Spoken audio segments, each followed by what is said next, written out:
Shoemaker Action Coach here. David Rosenthal with Transworld joining me. Hi, Hey, David. Carl. Hey, Carl. Thanks for having me. No, this is great. Thank you for coming on. I am intrigued. Business brokers are people I talk to and do business with, and I work with small business owners. And guess what? You do too. So Sure. I thought it'd be kind of fun just to have a conversation and just talk a little bit about um, what we both do in helping business owners, working with business owners to get them where they're trying to go. And I've always felt that business owners, they're the kind of end game when they're finished. Their business is finished when it's a commercial, profitable enterprise that works without them. That's the way we view things from Action Coach. So I'm a business coach with Action Coach. You're a business broker. Right. So tell me a little bit about how you got started, how you got into the business broker biz. Great. Great. I'd love to. I mean, I was actually looking into buying a business and was doing my research, looked at a number of different businesses across industries. And honestly, I didn't know much about the business brokerage industry. It was just something that I discovered as I was looking at businesses. And I started looking at franchises as well. I wasn't that interested. I was more interested in purchasing an independent business that was already up and running and had revenue and earnings. But I figured, okay, let me take a look at franchises as well. And I was talking with some brokers there. And then just by sheer coincidence, the International Franchise Expo, I'm in New Jersey, right outside of New York here, was at the Javits Center in New York. So I said, hey, let me go there. Let me talk to some of the franchisees, see what's going on. And when I went there, I turns out that Transworld, the company that I work with, is a franchise themselves. They're a franchise. They're the oldest and largest business brokerage in the world. They've been in business over 45 years, and they had a booth there. So I started speaking with them and was instantly drawn to what they were saying. And literally within weeks, I decided this is what I want to be doing. And for me, it's just been a great choice. I love working with the small business owners, and I love learning about their business. I've run into a lot of great owner operators, and understanding what they do and how they do it has been just wonderful, and really really has been eye-opening for me. Yeah, great. Javits, it's an interesting place for I think a lot of people interested in a small business. And I went to Javits with Action, and we manned the Action Coach booth a number of times. I mean, Action is not always there, but they're usually there. Action Coach is a franchise as well. Franchise also, right? So yeah, yeah. And I have my practice here in New Jersey. Yeah, I mean, I had a certain image of franchises, and I believe Action Coach and certainly Transworld really turned that image on its head. I mean, I'm literally running my own business. Okay, Yeah. I have Oh, support though. I have the company backing me, and I have their support, so I don't have to do things on my own. And I have a team of people that I can bring to a solution to a business when I have a problem. There are people that I can go to, but I am really responsible for running my own business, and I like that. likewise, that's exactly right. That's exactly what, and I think anybody who embarks on a franchise ought to think about the reasons to do it. Just like buying an established business is maybe a lot easier than trying to start your own. Mhm. But with a franchise, I mean, Action Coach is the world's #1 business coaching firm.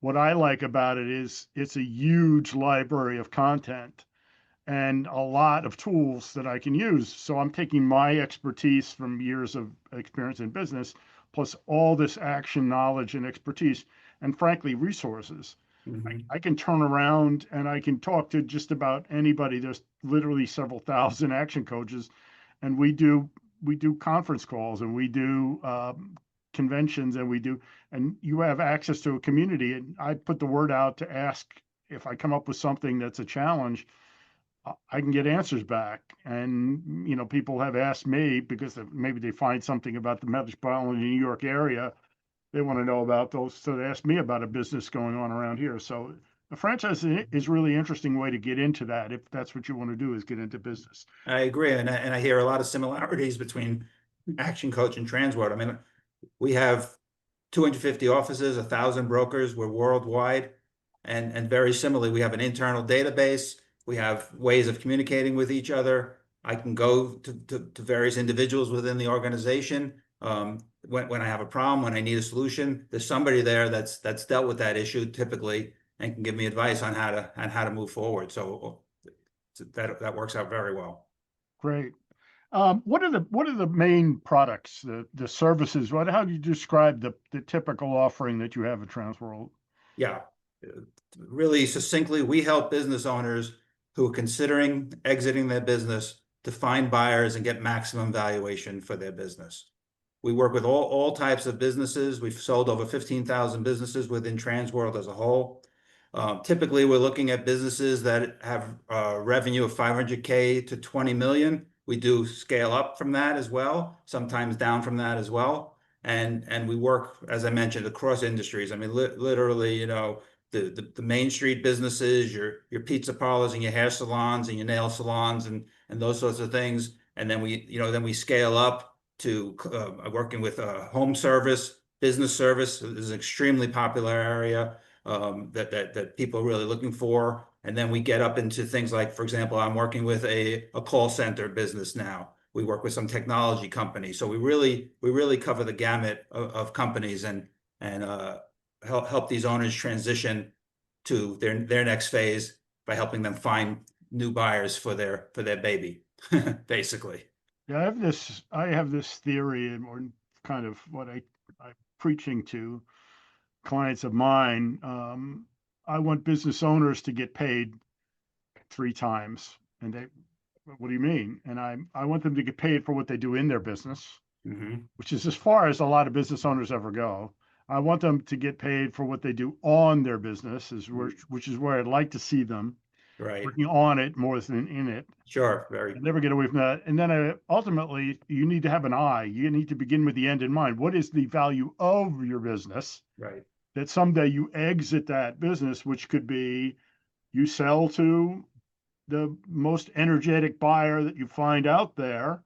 And just like selling selling a home, selling a real estate property, guess what? Get more people interested in it, you get a better deal.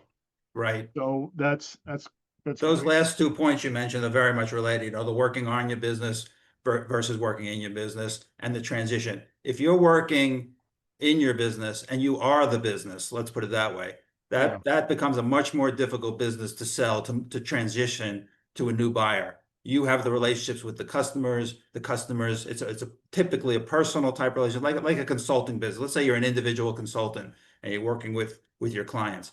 That can be a much more difficult business to transition than one that has a management team in place that you oversee and can work with various customers, and customers can work with various individuals and employees within your company. That's the model that most businesses should really strive for, as opposed to one individual who is doing everything and responsible for everything. And it just makes it much more difficult to move on to the next phase. Right. Well, business owners don't ever let go of anything. That's kind of No, my experience. They don't like to let go. So that's one of the challenges as a business coach. I'm trying to get them the best leverage they would ever get is to get their team engaged, to have a productive team that helps them. They'll get leverage from that. right. Otherwise, they're going to hit the ceiling based on how much they can do. They can only do so much. And Yeah, if they never let go of anything, guess what? That's as far as they're going to go. And right. there's this theory out there that business owners are freedom fighters for the most part, and they would just rather work 80 hours a week for themselves than 40 hours a week for somebody else. I understand that mentality. I truly do. But the truth is, what do they say? You know, surround yourself with good people and let them do what they know how to do. I mean, that's really what you want to strive for. But it is hard to, you know, giving up control is hard. I mean, there's no doubt about it. Right. But that's what successful businesses do. Okay. Let me just think for a minute about, and you give me your shot, your take on this. What's the problem that most of them, what's that number one problem you find with business owners, and what do you do to solve it? Yeah, I think that the number one problem is sort of what we've just been referring to, that they are the business, and that, again, there's nothing wrong with that if that's the kind of business that you want to run. But if you're trying to grow into something larger than that, if you're trying to grow revenues, I mean, one person, one person can only be paid, can only work so many hours a week and can only be paid for so many hours a week. And business owners really need to think about how they can go out of that. How can you clone yourself? How can you duplicate your efforts? And that can often lead to multiplying your revenues and your earnings and really grow a business into something much, much larger. It's a challenge when you think about if you're doing the work of in the business, right? Just if you think about the hair salon idea for a minute, well, if you're going to style people's hair, and you go, okay, if I'm styling people's hair, I'm going to get paid for styling people's hair. Yeah, If I can only style so many heads a day and so many heads a week, then that's going to put a limit on how much money I can make. But if I work on the business, if I develop multiple locations, if I have 10 chairs, if I have 10 people working for me, and I make something off of everything they do, and I make it possible for them to all have a great business, I'll get some leverage. So, right. yeah, and getting people to think that way is kind of the challenge. Right. I spoke with a jewelry store recently that wanted to sell. And not only one, the owner designed his own jewelry. It was in his branded name, which was his name. The store was named after the owner. Okay. I mean, beautiful stuff. Don't get me wrong. The jewelry was fantastic. Wanted to consider selling this business. It it it became almost an impossibility to move this to a new owner. We're just so dependent on the current owner that it was not sure it was transferable. I teach people about eight key drivers. I won't get into all of them now, but I kind of teach people about eight key drivers of the valuation on a business. And of course, the financial performance, the actual results are the most important thing. The Mhm. industry you're in is important, but then you can get into things like, are you ever overly dependent upon a handful of customers? That's Are it. you overly dependent upon you as the business owner? Are Right, you overly dependent on one or two key employees?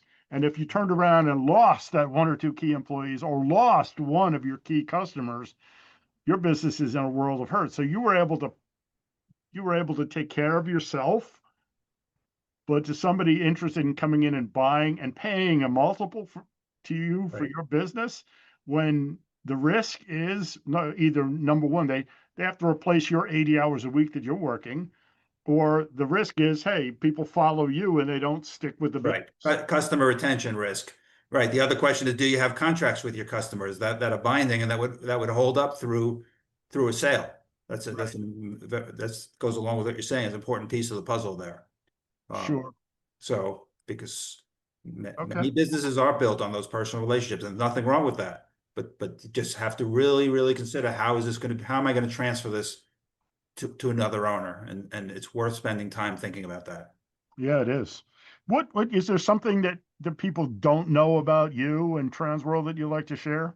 Um, well, for myself, I mean, I was a partner in a healthcare training business for over 25 years. We sold that business to the leader in the industry. I worked there for a number of years. I've run my own marketing company as well. So I know what business owners go through, and that's why I love so much working with these business owners and hearing about what they're going through and seeing really good operators as well. I've met a lot of really good operators, which is super impressive. The other thing to know is that for Transworld, we've sold over 15,000 businesses.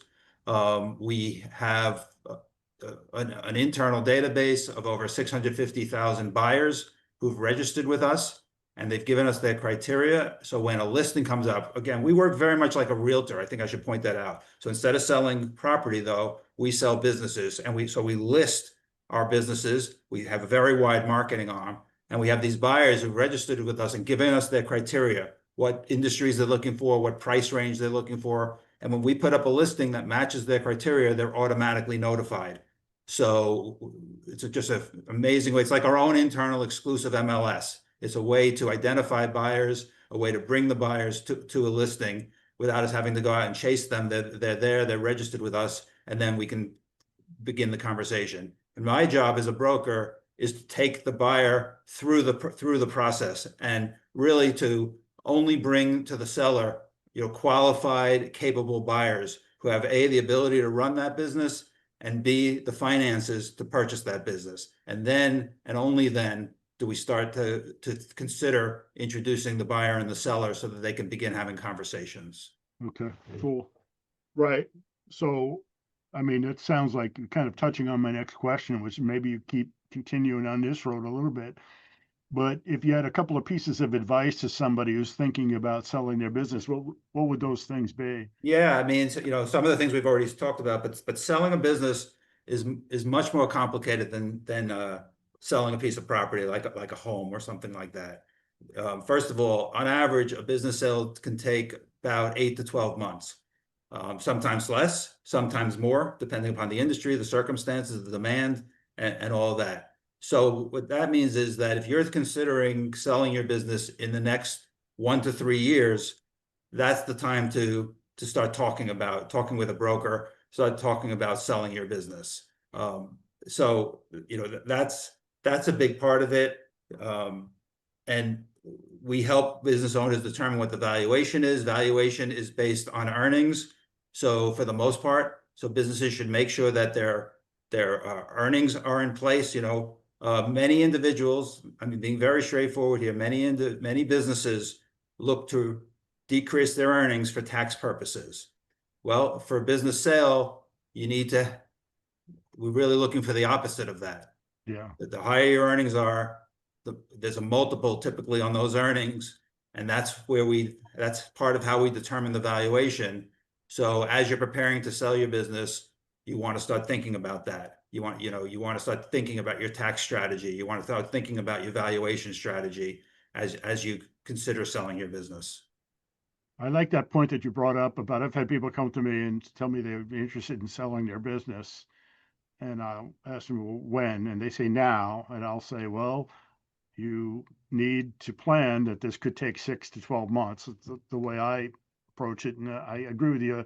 It sometimes can be done in less, but sometimes it can take longer than that. And it is not. I mean, the other thing is, oh, what will somebody want to see about my business? Well, they'll want to see everything. They want to see a track record. They want to see history. They want to see that you actually have the resource, that you have the results you've told me, that because that's what they're buying. Right. They're going to give you a multiple of your earnings, not a multiple of your wish list. Absolutely. And if you want, they're going to want to buy your business and know, I think it's kind of, you tell me if you agree with me, but the way I kind of describe it is like, what they want to do is they want to buy your business. They want to work on it and maybe improve it. And they want to invest that money, get your business, make it better. And 10 years down the road, they've got two things. They got their money back for investing in their business, and they still have the business. And it's better than it was in the first place. Well, typically when they purchase a business, the first thing they want to know is that they can maintain it at the current level. So they want to know they can maintain the clients, maintain the accounts, maintain the revenue, maintain the earnings. That's number one. That's the launching pad. And then, typically they see the potential. We don't sell the potential. We sell the earnings. We sell the current. But the new buyer gets the benefit of the potential. They're going to have to invest in order to get that potential, typically. Invest in marketing, invest in personnel, whatever's required for that business. So first they want to know, all right, if I buy this business, what's my risk of maintaining the current status? And then I want to build upon that and start to grow this business. And that's typically how buyers will look at a business and evaluate a business. So again, it comes back to making sure there's a solid transition plan in place.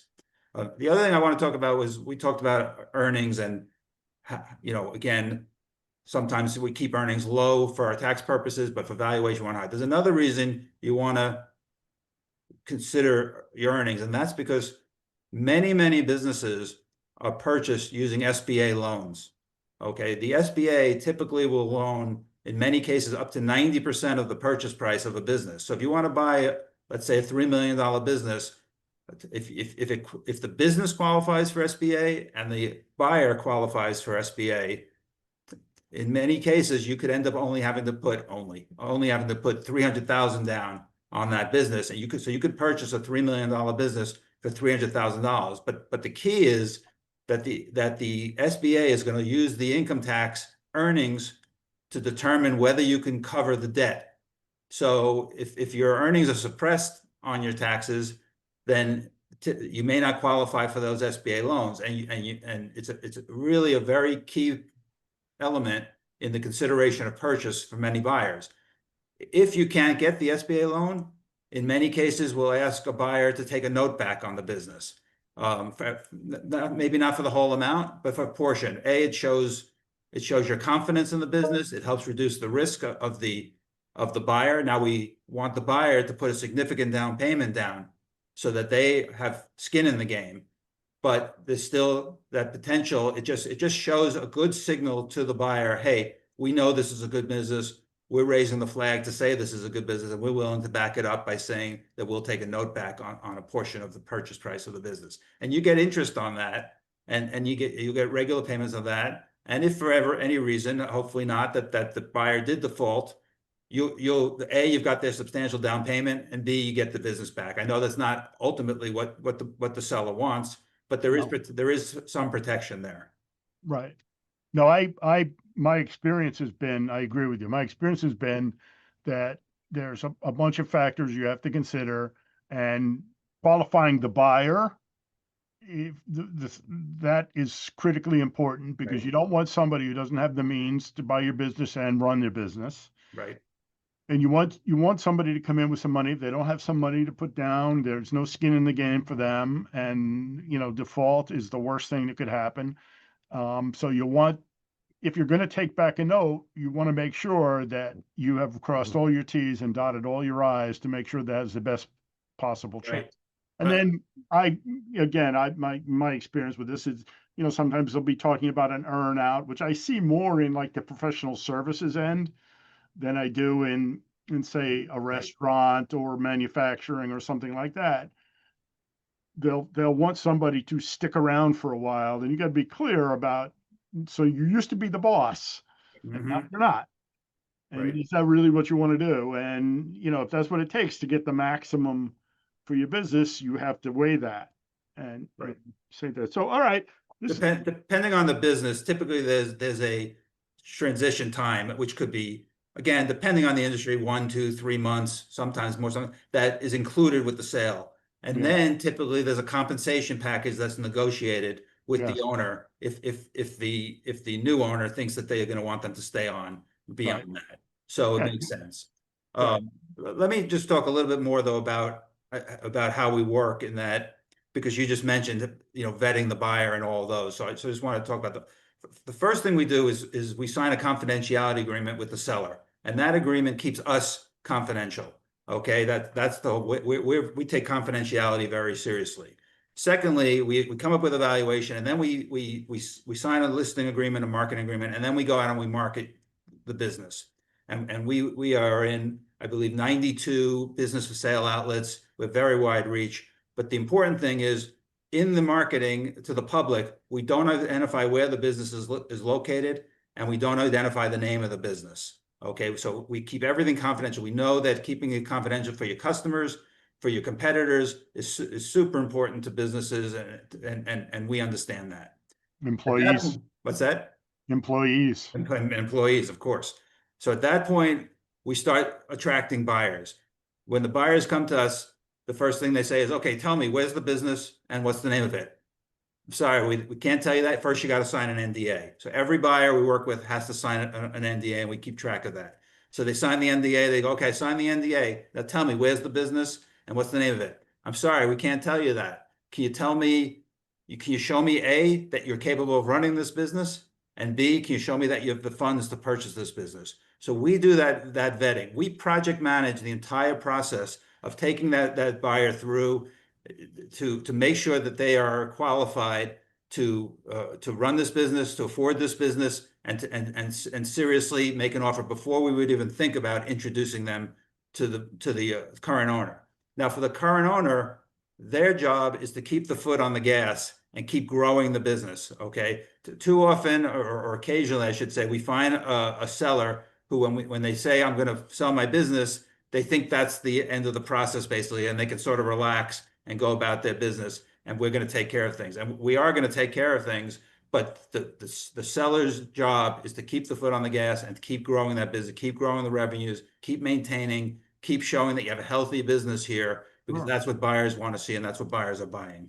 Right. You don't get to go on, you don't get to take your well-deserved vacation Not until the yet, deal is not yet, closed. not So yet. keep working. Yeah. Yes, I find that's one of the most important things I find that people don't really understand, that they've got to get to a consistent level of profit in order to really make their business enticing for somebody. So, yes.